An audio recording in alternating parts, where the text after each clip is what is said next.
ኒኪ ክሩዝ ማን ነው? ጥላቻና ድብደባ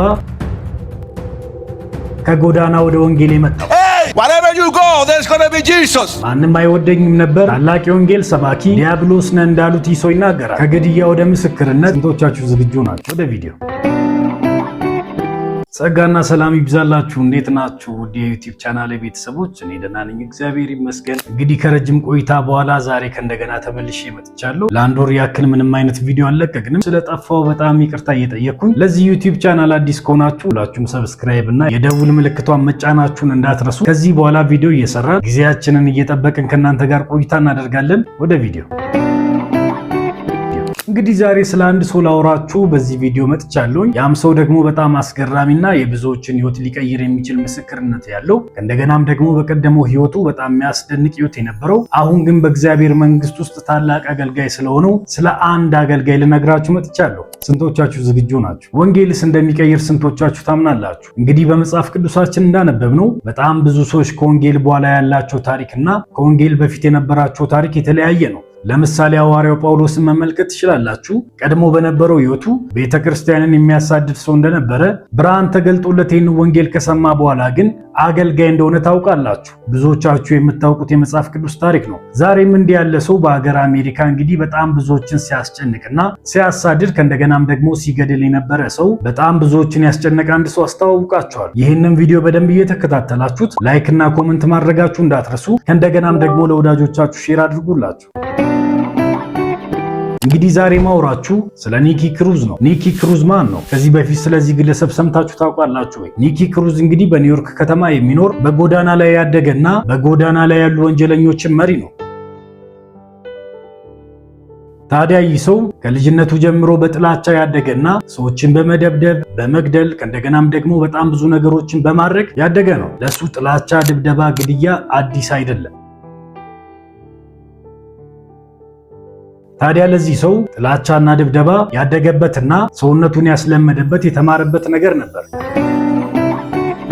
እናትና አባቱ እንኳን ዲያብሎስ ነህ እንዳሉት ይሶ ይናገራል። My father was a satanic priest. እናትና አባቱ እንኳን እስኪጸየፉ ድረስ በጣም ሰዎችን ያስጨንቅ የነበረ ወጣት ነው። ታዲያም ይህ ወጣት ሲናገር ማንም አይወደኝም ነበር፣ እኔም ደግሞ ማንንም አልወድም ነበር ብሎ ይናገራል። ታዲያም በዚህ መልኩ ህይወቱን ሲመራ ሳለ ነበር አንድ ቀን ህይወቱ የተቀየረው። እንግዲህ በዛ ህይወት ውስጥ ሳለ ነበር አንድ የወንጌል ሰባኪ ዴቪድ ዊልከርሰን የተባለ ወደዛ ጎዳና የመጣው። But I really have to say that God have a way in loving that is hard to explain, because how in the world God's going to take somebody like David Wilkerson? ታዲያ ኒኪ ባየው ጊዜ ይህንን የወንጌል ሰባኪ ለመግደል ዝግጁ ነበር። ታዲያ ይህ ሰባኪ ገና ኒኪን እንዳየው ኒኪ ብትገለኝ እንኳን ወዳለው ከኔ በላይ ደግሞ ኢየሱስ ይወዳል ብሎ አለው። I was vicious and violence, and this man some way he didn't give up. He just screamed. He told me, I came over here to give you a message from heaven. Nikki, Jesus loves you. And you can kill me and cut me in 1,000 pieces and you can throw them right there on the sidewalk, but remember, every little piece gonna cry out that Jesus loves you. And you can never kill love. God is love. That is the difference. ታዲያ ኒኪ ይህንን ቃል ሲሰማ ለመጀመሪያ ጊዜ ልቡ ተሸነፈበት። For the first time I thought that there was healing in love and that God loved me so much that he really wants my life. የህይወቱም ለውጥ የጀመረው የዚህ ቀን ነው። ለመጀመሪያ ጊዜ ፍቅር ሰማ።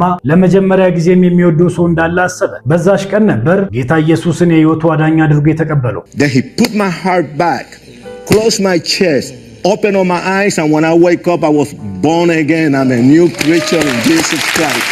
ሰዎች ሁሉ የሚፈሩት ለማውራት እንኳን የማይጠጉት ኒኪ ፈላጊም ደግሞ እንደሌለው የሚሰማው ኒኪ የዛሽ ቀን ነበር ህይወቱ የተቀየረው። ታዲያ ከዛ ጊዜ በኋላ ነበር ከግድያ ወደ ምስክርነት፣ ከጥላቻም ወደ ፍቅር፣ ከጎዳና ወደ ወንጌል የመጣው። And when I wake up I was born again. I'm a new creature in Jesus Christ.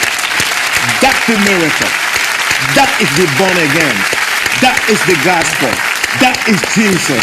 That is love, forgiveness, grace, mercy. That is what Jesus is all about. ታዲያ ይህ ሰው ዛሬ ማን ነው? ታዲያ ኒኪ ዛሬ ዓለም አቀፍ የወንጌል ሰባኪና አስተማሪ፣ በህይወት ምስክርነቱም ደግሞ በጣም ብዙዎቹ ወደ እግዚአብሔር መንግስት እየመለሰ ያለ ሰባኪ ነው። ታዲያም በሱ ሕይወት ዙሪያ ዘ ክሮስ ኤንድ ስዊች ብለድ የተሰኘ መጽሐፍ ለመጀመሪያ ጊዜም ወንጌልን በሰበከለት ሰባኪ ዴቪድ ዊልከርሰን መጽሐፍ ተጽፎለት ለአንባቢዎች ደርሷል። ታዲያም ይህ ሰው ዛሬ ታላቅ የወንጌል ሰባኪ፣ ብዙ ሰዎችንም ወደ እግዚአብሔር መንግስት ያመጣ ጀግና ሰባኪ ነው። ለዛሬ ያስተምራችኋል ብዬ ይዤላችሁ የቀረብኩት የዚህን ሰው ታሪክ ነው። ከዚህ ሰው ሕይወት ታሪክ ምን ተማራችሁ? ሁላችሁም ሐሳባችሁን ኮመንት ላይ አስቀምጡልኝ። ከተማራችሁበት ለጓደኞቻችሁ ላኩላቸው። ቀጣይ በሌላ ቪዲዮ እስክንገናኝ ድረስ መልካም ጊዜ